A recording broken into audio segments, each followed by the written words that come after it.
Hi, I'm Valerie Powers-Smith, partner at SBMP Attorneys. We are proud to be the title sponsor of the Palm Springs Life and Coachella Valley Economic Partnership Series, The Economic Future of the Coachella Valley. Our firm is a full-service civil law firm with offices in Palm Springs, Orange County, San Diego, New Jersey, and New York. At SBMP, we are invested in our local community and our future. Today's topic is real estate. We'd like to thank Franklin Loan Center for sponsoring today's webinar. Locally, we've seen an increase in residential sales and challenges on the commercial front.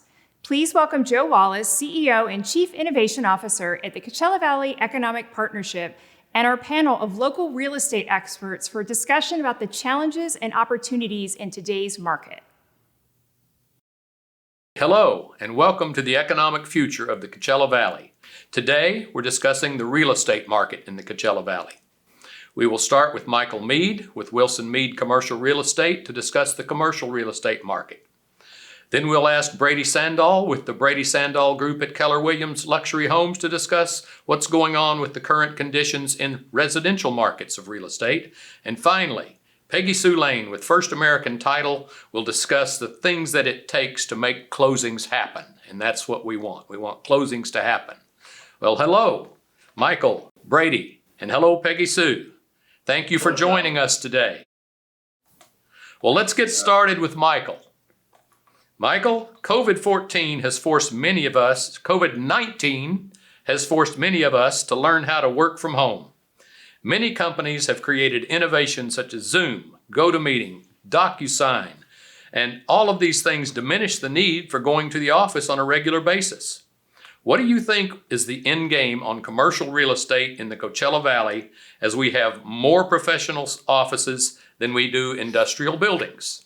Yeah, thank you for including me in this. I believe this pandemic will change the way we live our lives in many different facets. And one thing businesses are doing now is reassessing their office footprint. Can they do more with less? Does working remotely work for their business model? How this will truly ultimately impact the office market on a local level is up to debate. But based on just the total square footage that's been in the marketplace for our Coachella Valley for office, we haven't had a lot of new construction since our last recession in 2007. And our vacancy has slowly started to decrease, and it's floating around 9.5%. I believe our market's going to fare a lot better than some other markets, such as San Francisco and New York and some other high density areas where you have large companies dropping 50% of their office space and sometimes completely out of markets. Here on a local level, most of our users are in the smaller footprint between 1,200 and 3,500 square feet. And so will there be some downsizing? Definitely. Yeah, I think it'll probably affect vacancy rates by a point or two. And if we hit a really bad recession and a lot worse than some of us are predicting, we could see a double-digit increase on vacancies. But if I was betting on it, I'd say we'd probably increase for a short period of time to 10 to maybe 11% vacancy, up from about 9.5. Yeah, but I think we're going to stabilize back. A lot of our office product is absorbed by hospitality, which I think is an industry that'll bounce right back, and residential real estate. You have builders, title companies, banks, lenders, brokers, contractors. And then the other element of office is medical. We've got a lot of medical offices with our hospitals, and they tend to expand with population growth, not decrease. So from an office standpoint, I think we're going to be a lot better off than some other areas such as retail. So how much inventory is out there with commercial space now in terms of months or years or whatever? Well, if we just focus on office, office has about a 9.5% vacancy factor. There's about 8.3 million square feet in the entire Coachella Valley. And we have negative absorption the last 12 months. The last 12 months, we've had an increase of availability versus absorption. And so right now we're looking towards a trend line of higher vacancies. Again, that's why I referenced a 1 to 2 point increase. So right now, if we have more coming online that's being absorbed, it's hard to predict when that curve will change. But once we have positive absorption, then we can put a timeline to it. But reality, we should be in the 6 to 7% vacancy factor for the Coachella Valley, and we just didn't get there since our last recession. And so this pandemic's gonna delay that, and it could delay it for quite some time. But again, I don't think it's going to be as bad as in office as it will be in some other segments of commercial real estate. Okay, yeah, it makes that calculation difficult when you've got an immediate negative number there in the denominator, doesn't it? You call it 1,000 years if you like, or call it 1,000 hours if you like. You can't really get a deterministic number out of that equation. So how much of the office space that's actually occupied and supposedly, I guess, working at the office, how much is in jeopardy of emptying out due to elimination or people going out of business? For office, if we just focused on office, I mean, I believe we'll probably increase 2 to 3% worst case scenario, and that would be another 200,000 square feet of available office space that's currently being occupied that will in the immediate future become available. And I believe that's a worst case. Some of my colleagues think we're going to double our vacancy. I'm not in that same boat. So I think if we saw 200,000 square feet hit the market, that would probably be on par with where everything is currently with our economy and this pandemic and inflation coming and et cetera. If it went worse than that, then, I think I'd be predicting wrong. But for office, we're going to see about a 200,000 square foot increase across the board. What's the golden nugget out here? What's our edge over? I mean, San Francisco and New York are getting hollowed out. They've both lost, their regions have lost over 1 million people each to suburbs and things. And I don't know that we've lost any people. Everybody that's buying houses here, somebody might move, but we haven't lost people because it's still a nice place to be. Well, everything, and again, I don't do residential, but I read a lot, and I see the trends, and I'm actually in the market right now to buy a new home, and every home I look at seems to be under contract before I write an offer. And a lot of my friends are buying second homes or relocating out to our area. They're moving out of Orange County and Los Angeles and San Francisco because we're an affordable area. Our homes are affordable. It's an affordable cost of living. I believe our market will bounce back. People are going to have pent-up demand to travel after being locked in their house and quarantined for this long period with the COVID. And places like Palm Springs are going to get inundated. And we're going to bounce back. I believe we have growth. We have land that's inexpensive and easily developed. We have local leadership that's pro-development. And, it's a great place to visit. It's not a bad place to live. So we're in a good place to bounce back, more so than places like Los Angeles. That some of those areas, I mean, it may take years and years and years for businesses to reinvest, where the riots happen, et cetera. But when it all comes back, it'll come back with greater demand. I mean, just think about all the weddings that got pushed off. All those weddings are going to come in at once. Everybody's going to want to go get married. They got to wait. So hotels are going to do well. I think that's going to trickle on down to restaurants and retail sales. And people will want to buy a second home out here, especially if they continue to be affordable. So one more question, and I'm going to condense it a little bit because we're going for a while. But in commercial, places that are unoccupied right now, are some of the owners going in and making improvements that will help out to attract people who want to live in a post-COVID world in a safer way? So what's going on to make the buildings that we have that are available better buildings? We don't have a lot of large, like multi-level, multi-tenant buildings where you maybe have some common area upgrades, and I'm sure some of the office buildings are doing that. I haven't seen that with any of the ones we have. I did add in like one of the buildings I own. We have about 8 tenants in our building.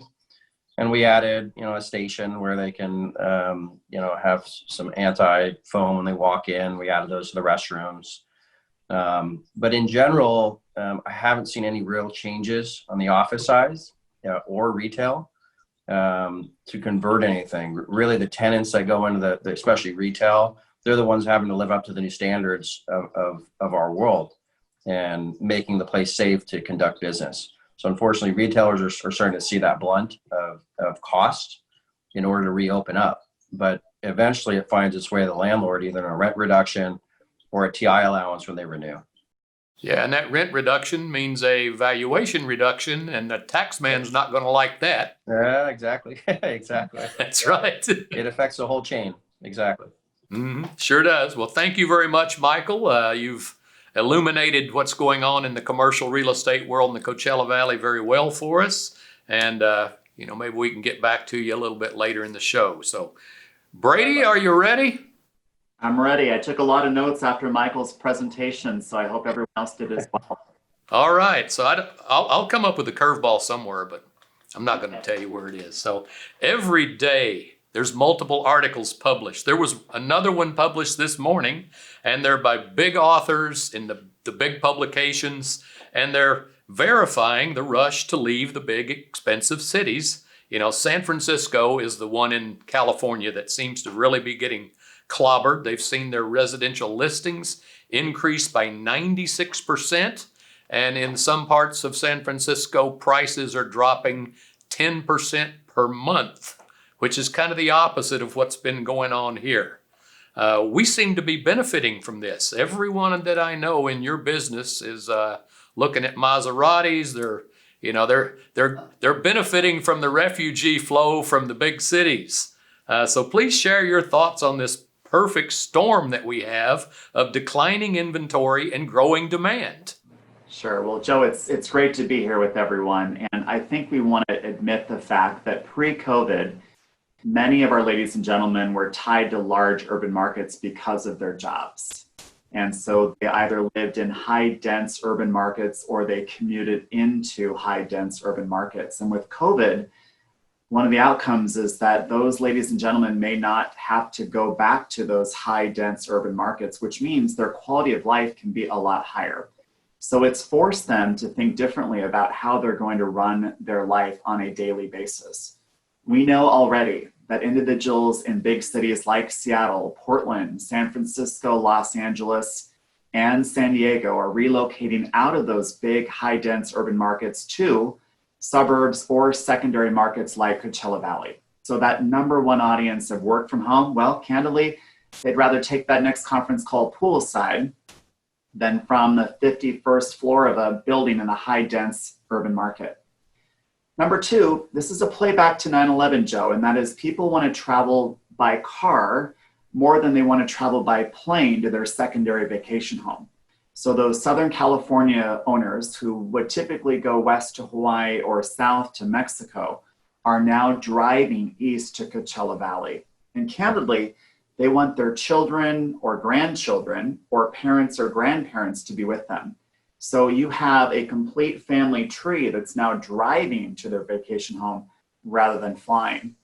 And then third, let's point out the obvious. Interest rates are really at, and we say this a lot, but they're really at an all-time low, which means people who have not been in the market for a home are now in the market for a home. In fact, the interest rates have motivated them to look at real estate. And as Michael shared, the data is saying that 70% of buyers buying right now, they're up against other buyers, which means one person will win and many won't.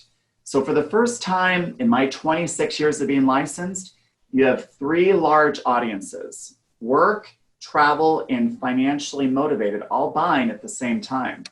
Also, let's point out the obvious. Coachella Valley, we're pretty much landlocked. You really can't go too far east.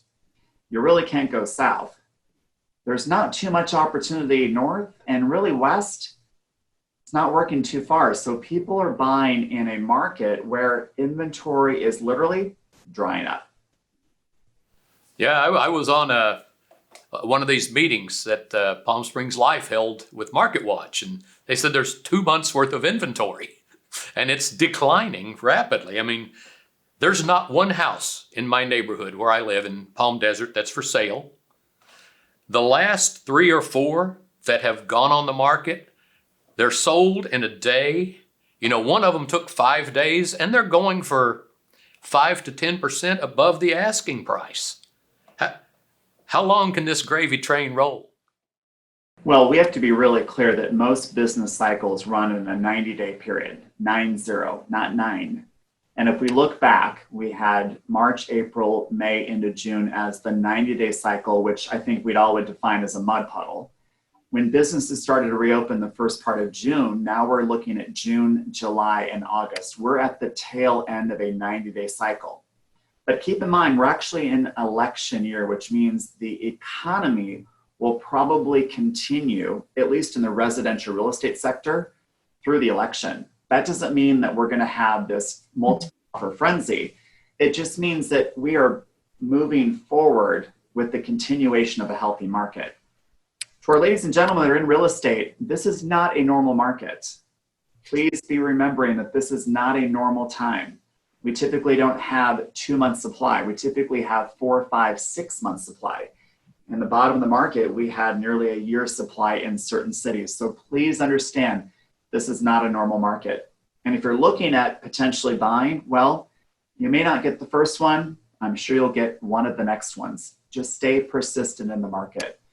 But really, business runs on a 90-day cycle. Nobody knows how long this will go, but if I was a betting person, I'd suggest we'll get through the election before we see any significant change. Does the outcome of the election matter at all? There's 2 busy days in our offices, and it doesn't matter which party you support. The day after the election and the day after New Year's Eve, the first day of the new year. Why? Because an external factor will cause an internal change.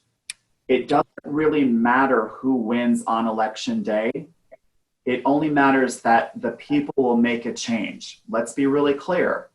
Some people will move into California. Some people will move out of California. They may do that for tax reasons. They may do that for political reasons, but guarantee the phones will be busy the day after election. Why? Because people will either be excited or they'll be excited. In other words, they're going to be excited.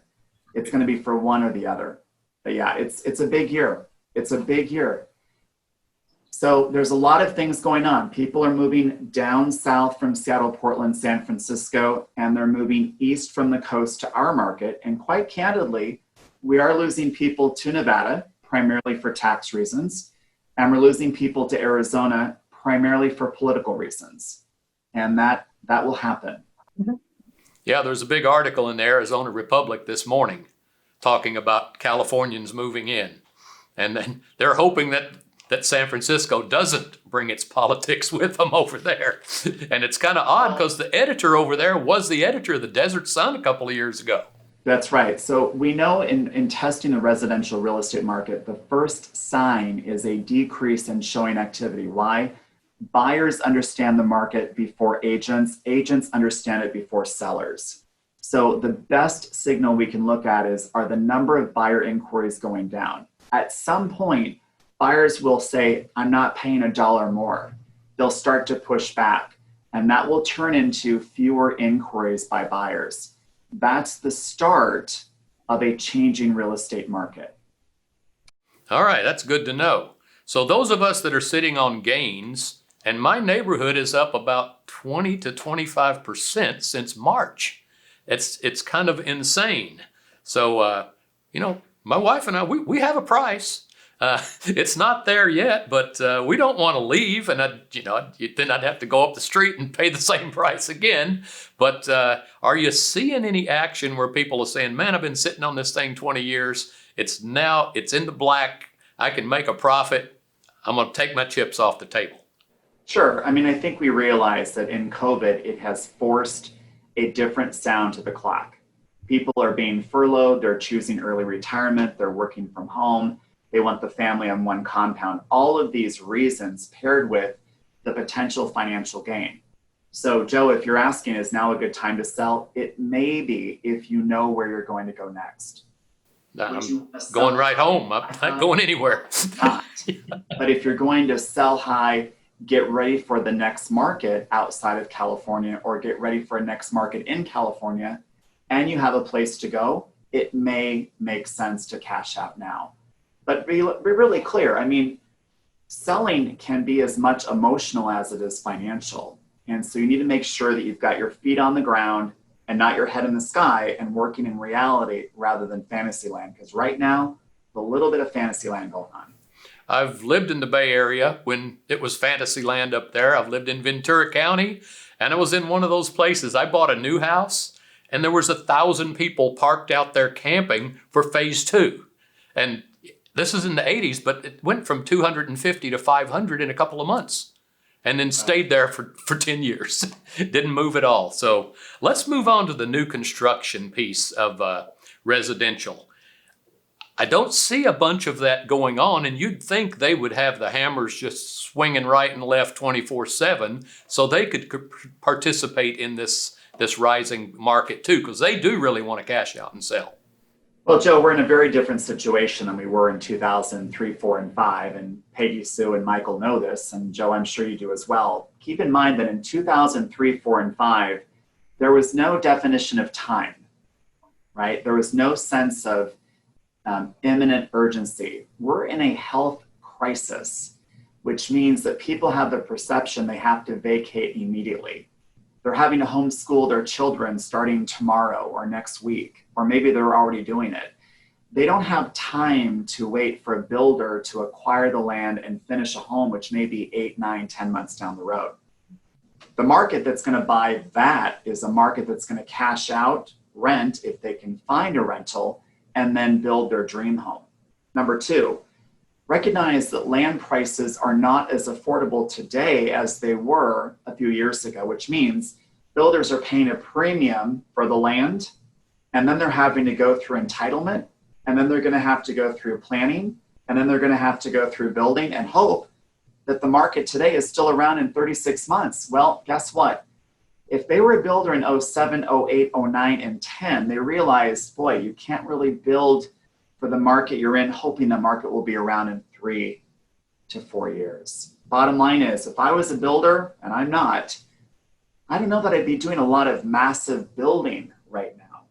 I'd liquidate what I have, take advantage of the market at the moment, regroup, make sure the foundation's strong, partner with great allies like those of us on the call today, and keep moving forward. All right, that shines a lot of light on that. Thank you very much. You're welcome. My Brady, pleasure. I appreciate you asking the questions. And next up is Peggy Sue Lane. How you doing, Peg? Hey, good afternoon, Joe. You are one of the first people that I met when I moved here in 2012. You've been my buddy since I moved here. So you're a legacy professional in the Coachella Valley and all of the things that have to happen to make a closing possible. And closings are what put smiles on the faces of Brady and Mike and the 1,000 other realtors in the valley. So I'm sure you're a pretty busy lady right now. What are your biggest challenges to keep the flow of closings on schedule? Going direct into the point, managing expectations. So right now we are in a really robust residential refi market as well as purchase and sale market. And the two go hand in hand, but they're not necessarily delivered at the same time. So when you're looking at residential resale, the thing that's really unique about the Coachella Valley is we have a greater sense of urgency today than we did before because of COVID.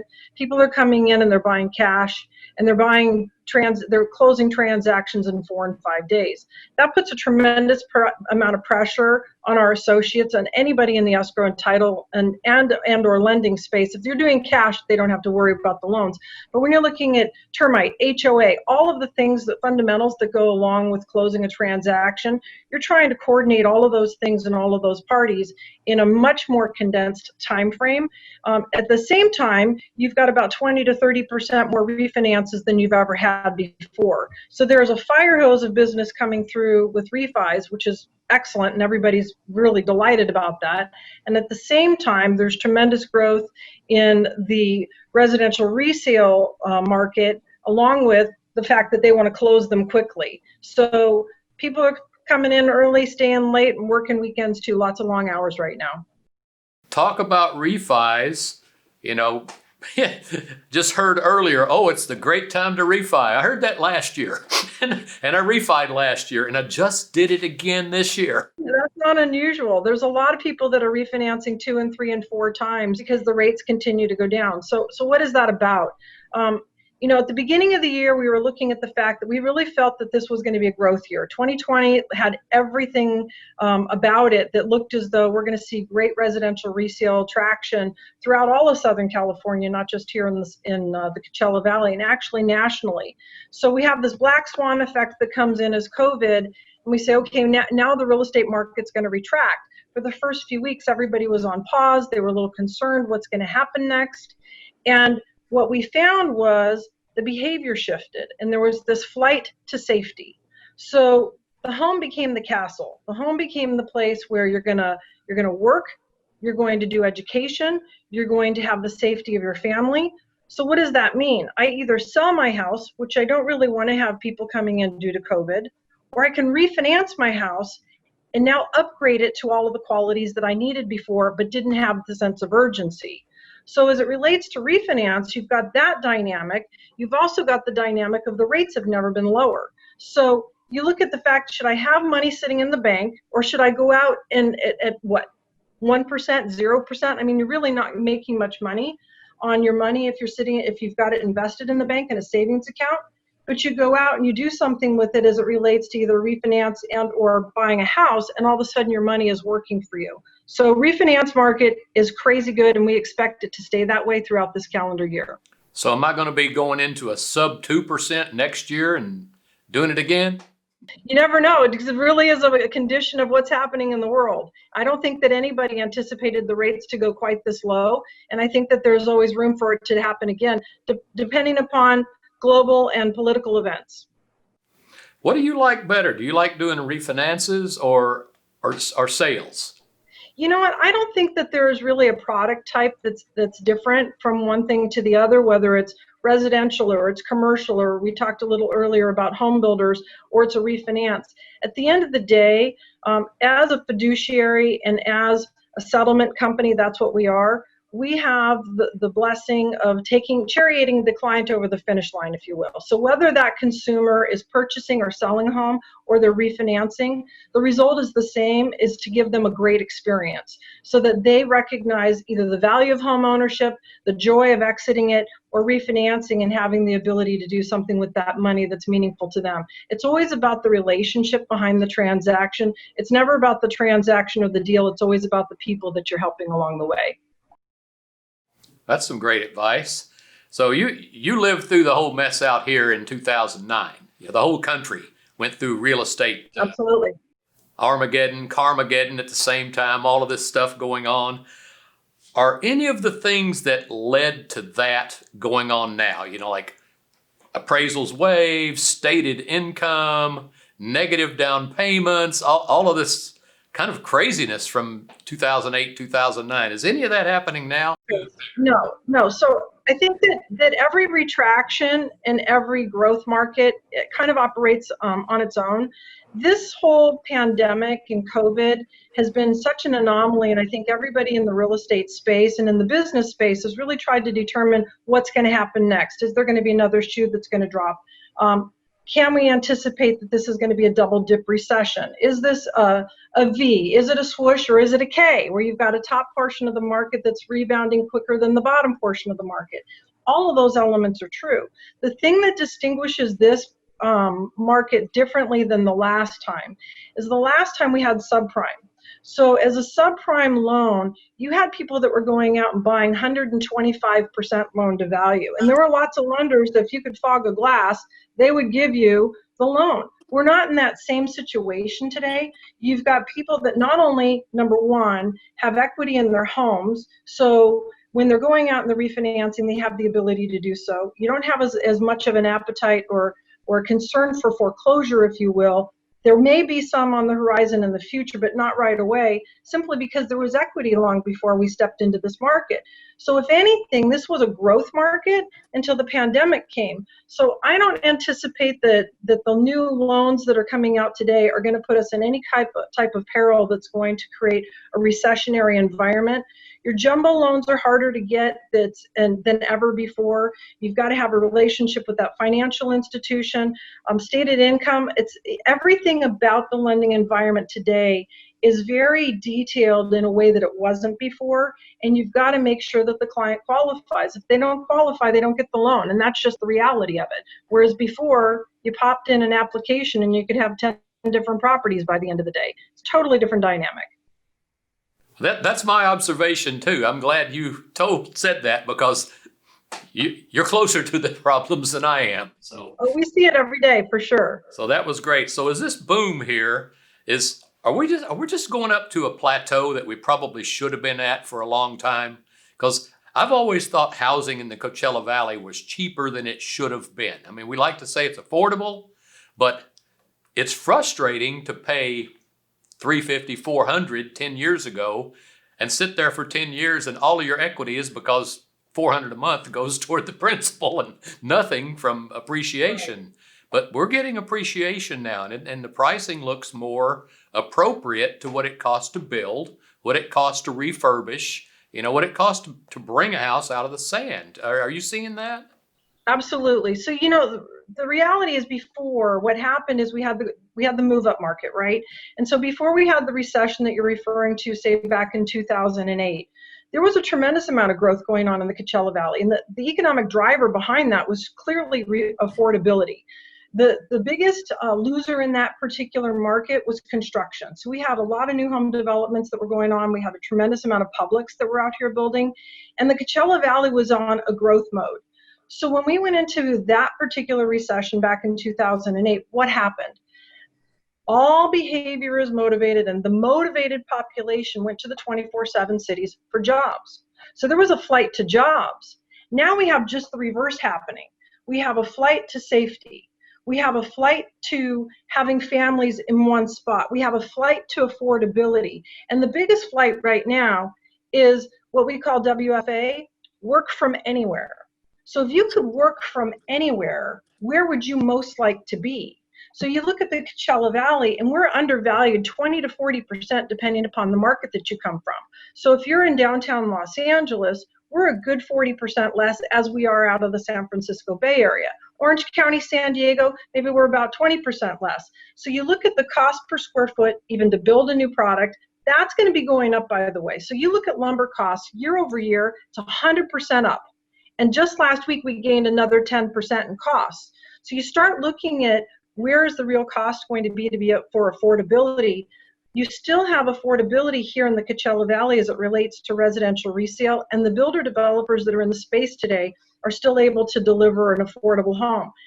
After 2021, I'm not sure where we're going with this, because the supply chain is so constrained that you're going to start seeing costs go up exponentially. And that's going to create a drag for, I think, pricing, from the standpoint that prices are going to continue to stay inflated and the affordability is going to come down for more and more people. I think that you're going to have less people that are going to be able to enter the market. So I think that as it relates to the mid-market, to the high-level market, high-end, you're going to see continued growth. And I think as you look at the bottom end of the market, because that relates to job losses, you may not see as much sustainability there and growth there. So the Market Watch guys said that they expect 20% appreciation in the next year. Where do you stand on that? I think it's very possible. I think we're seeing that right now. I can't say that, say, 3 to 6 months or 9 months from now, that we're in a different environment where maybe there's a retraction. I think that the novel is still being written. I think that there's still a tremendous amount of runway out in front of us before we can determine that. We've got, companies that are going to be doing some layoffs in the fall. We've, again, as Brady suggested, you've got the presidential election, and no matter which side of the ledger you're on with that, it's going to create its own momentum or lack thereof. I think the real question is, as we get past, say, Q1 of 2021, what have we done over the past 12 months as it relates to COVID, and how far along are we with either a cure or a vaccine or something that's going to have us return to a level of socialization that everybody's super comfortable with?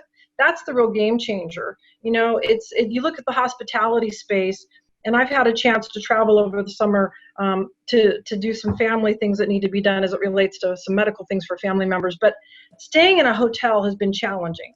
You go, and because of the pandemic, they're not able to provide you room service, or they're not able to provide you full meals as a restaurant. So you've got grab and go. But when you go out of state, each state operates differently. So I was at a property in Tucson, and they were saying that even though this year they just got clobbered, all of the bookings that they had for 2020 are now double booked for 2021, and 2021 will be their bigger year of all of the years that they've been in business. And I think we're starting to see that with all of the hospitality properties, as Brady suggested, is once people are able to go back out, the weddings that have been put off, the life events that have been put off, the celebrations, all of that's going to rise our Coachella Valley, because as you well know, 1 in 4 jobs out here is hospitality. And so once we get those people back to work and we have more people coming in, that's just going to create more jobs, and more jobs is going to create more housing, and more housing is going to create more lift. So I can't give you a number and say it's 20%, but our economists will tell you a good 10 to 11%. We expect in the way of equity over the next 12 months. Very helpful. You've had some great answers to the questions here, and I thank you for it. Thank you for the opportunity today. Thanks to Michael and Brady. Do any of you have any closing statements that you'd like to follow on, that someone inspired you to add to the mix here? I think Peggy Sue brought up a good point, and that is each state is handling this issue very differently. And so while you're trying to get your global perspective, most of the information should be looked at from a very local level. So understand the macro language, but be an expert in the micro language. And from a real estate perspective, you want to understand the market we're in. Remember, we have to understand the feeder market and where they're going to next. But really, like everything, it is location, location, location. Be the expert in the micro economy of the moment. That's a heck of a set of words, man. The micro economy of the moment. Can I use that someday? Every day. All right, I will. That's great. And you know that it's really and truly, Peg said that 25% of the jobs out here are hospitality. That's direct. If you add in the retail and the activities that are here because of tourists, it's really closer to 50% when you add in all the other things. So it's a very important sector for us. And, the thing that has me a little concerned is large gatherings. I think it's you that mentioned we're going to lose two years of large gatherings. And we are. And then there are a giant amount of cash coming in here. And will they ever go back to the size that they were? Will Coachella come back as 125,000 at the festival, or will it come back at 65 or 70? Because being in the mosh pit 6 feet apart doesn't sound like a great lot of fun to me. You really want to waller all over everybody else if you're out there. So, what do you think? Will they come back the way they were? Because they will come back. I think it's important to remember, with all the respect, that consumers have short-term memories. Ain't that the truth? Yeah. They have a different perspective on what they're choosing to remember and what they're choosing not to. I think there will be some changes, but I think those changes will be different depending the age of the consumer. But one thing for sure, I think everyone's figured out that their time is more valuable. And they are renegotiating how they're choosing to work for and alongside a corporation. And I think that we're going to have many people that will want to stay in Coachella Valley and will push back on going back, those long commutes, those high crime areas, those high dense markets. I think the quality of life is more important, and I don't think that's going to go away anytime soon. And they get reminded of it when they come out for the weekend. I've read where they come for a week now instead of for a weekend, and you see what life is like out here, as opposed to just coming out and eating out twice and partying all night, things like that. If you've been on the treadmill, you've been commuting, you've been putting long hours, you've been chasing a dream, and the government unplugs the treadmill, which is basically what they did. When you've stepped back at that treadmill, you think, maybe I really don't want to go back on that treadmill at that speed with that same incline. I'll go try the bike instead. Well, Coachella Valley is the bike, and a lot of people are riding bikes right now.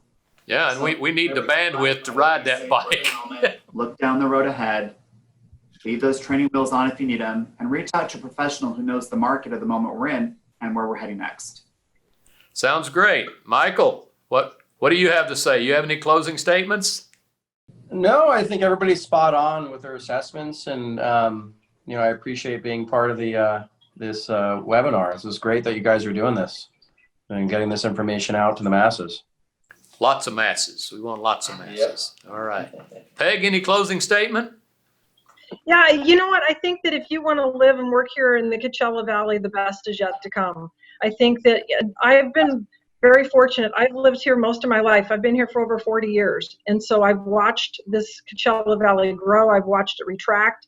And I think that the expansion that's forthcoming in the next 5 years is going to be nothing more than stunning. Once we get hospitality back online and people are invited to go back into an experiential economy and play, they're going to show up. I'm not concerned about the masses of people as it relates to, do they want to come to Coachella? I think that once the COVID is over and we're growing again, SCAG needs to start worrying about how we're going to keep everybody on the roads here, because I think that the growth is coming. I really do. And I think it's a great time to be in the Coachella Valley. Wonderful. Well, thank you to all of you. And as you know, CVEP is trying to attract some of these telecommuters that are making buku dollars because they have stock options in Silicon Valley companies. And we may be reaching out to the three of you to help us with some of those attraction efforts. And appreciate everything that you do to push this important sector of our economy forward. And thank you for being a part of this today. Thank you, Joe. Thank you for the opportunity. Awesome. Thank you. Well, that was great. On behalf of Palm Springs Life and the Coachella Valley Economic Partnership, thank you for watching, and please send us your feedback. We'll see you next week. For Timo's Air Conditioning, the Valley is home, and customers are family. When we opened our doors in 1998, we had one mission: to serve you better every day. 2 decades later, that mission still stands. And when it comes to AC replacement, more homeowners choose Timo's over every competitor. Hard work, honest prices, and old school values. That's the Timo's way.